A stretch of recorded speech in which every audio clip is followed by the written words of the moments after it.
1 meter. NoRoY isn't the game that I thought it would be. It wound up being a game of the lowest lows and the highest highs. It's a challenge with constant reward, but just as many moments of pure and utter despair, rage, and frustration. No! No! No! No! No! No! No! No! No! No! No!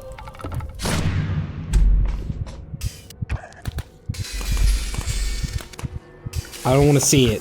While this game reminds me of so many others, it has its own unique take on everything it brings together to become what it is. A platformer with the same vein as Super Meat Boy, quick momentum, saws, the constant barrage of death, the quaint but gothic aesthetic of Hollow Knight, from the color palette to the bugs. And it even reminds me a bit of Dark Souls, because every time I find myself deep within the depths of despair, rising above it and triumphing is a moment that I seek. A moment that I long for. Before we continue our ascent any further, it's worth noting that I did get this key from the developers, but that's not something that would sway how I feel about this game. I'm honored that a channel like mine can even get something like a review copy of the game, but I have too much integrity to be dishonest. This game isn't perfect, and I'll get to that, but first, let's start our journey. 10 meters. I remember starting out and immediately dying. Trying to get the hang of the controls, the momentum, the jumping. The momentum was and still is the hardest part of this game to master. However, I think the momentum is what makes this game feel the way that it does. It's not as extreme as Super Meat Boy, but there's enough momentum and enough pinpoint accuracy required throughout that the combination can feel incredible when done right, or punishing when you make that one wrong step. 20 meters. This game gives you your space to learn, and in that learning, you're gonna die. Death is a huge part of NoRoY, and one of my favorite features that the game boasts is a kill counter. I often use them when I stream, as I tend to play games that are difficult and I'm more stubborn than I am good at games, but I respect any game that shows you how much you failed so you can truly appreciate how much you've overcome. As this tutorial quickly progresses, you slowly get the hang of things. I'll admit that some of the features that it taught me were ones that I very quickly forgot. In an early iteration of the script, I wrote criticism that the game doesn't teach you the feature you're seeing right now, but it's very obvious that I just completely forgot it existed. I think this feature is really great. However, it shares the same input as creating a checkpoint in the first place, so if you aren't actually below your previous one, you're gonna use a valuable resource. If there's a way to tell when you'll use a checkpoint versus teleport to one, it's one that I wasn't able to notice. 50 meters. It took me a while to understand NoRoY. You'll often come across these campfires, and each one will boast a white heart on your first arrival. At first glance, I assumed these hearths were checkpoints, that if I were to fall or die, I could just return to one of these cozy little fires. Learning I was wrong, oh so very, very wrong, was a terrifying realization of the mountain I literally had to keep climbing. That realization is when I found out what type of game this truly is. Yes, this is a platformer, but this is actually more of a Foddian style game, though I think it might be a really great contender for a beginner's Foddian style game. And for those who are unfamiliar for the term, Foddian style games are games in the same vein of Getting Over It with Bennet Foddy, a game that spawned many others like it, like Jump King, Pogo Stuck, and most recently, Only Up. 60 meters. There are measures in place that make this game kinder to those who attempt to surmount it. Those white hearts above the campfires, they're actually checkpoints.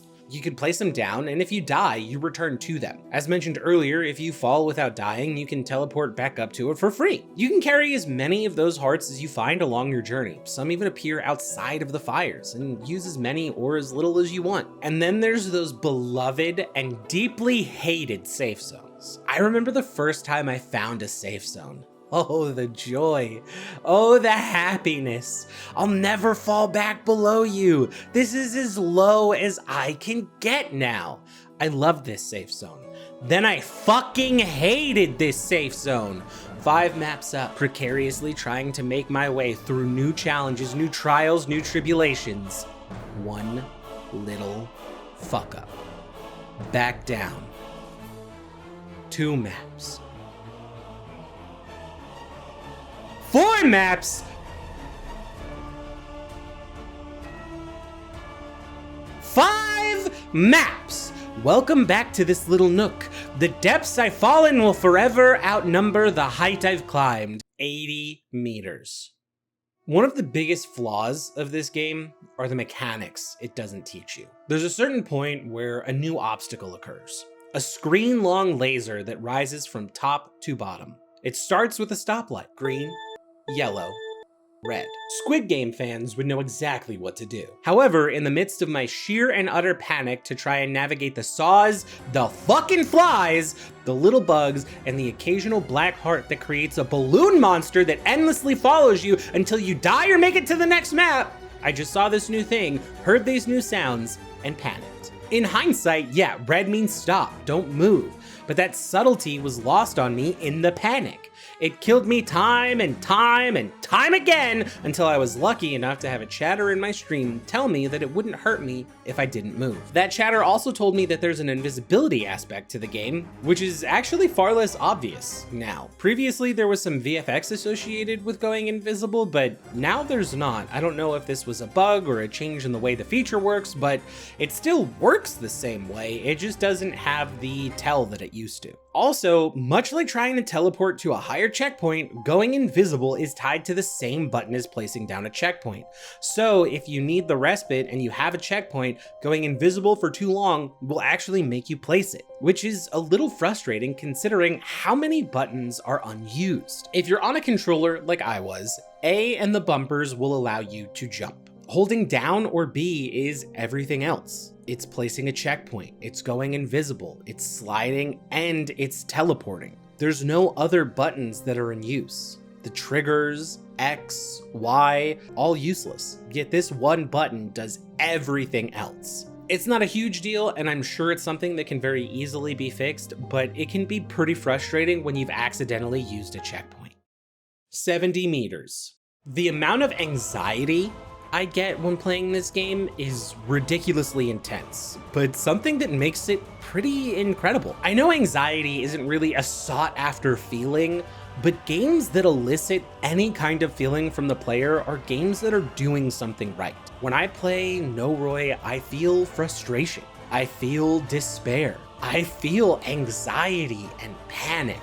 I feel triumph, joy, happiness, jubilation. It all just becomes a cycle, trying to reach triumph over and over and over again until it's done. 90 meters. Though there are things the game does not teach you, though there are things the game does not do well, there is hope. In July, there have been 9 content updates, which include major updates or minor patches. Some include improvements to movement and momentum. Others include adding a safe area, conspicuously in the area I was having a lot of trouble with on stream, or adding the ability to carry multiple checkpoints rather than just one. NoRoY is not a perfect game, but it's a game that's obviously being made with a lot of care and attention. I really enjoy my time playing it, even when my head is in my hands or I'm profusely yelling for my dead body to stop fucking moving so that I don't go down an entire map or 5. If you like Foddian style games, if you like challenging platformers, this is a game for you. 100 meters.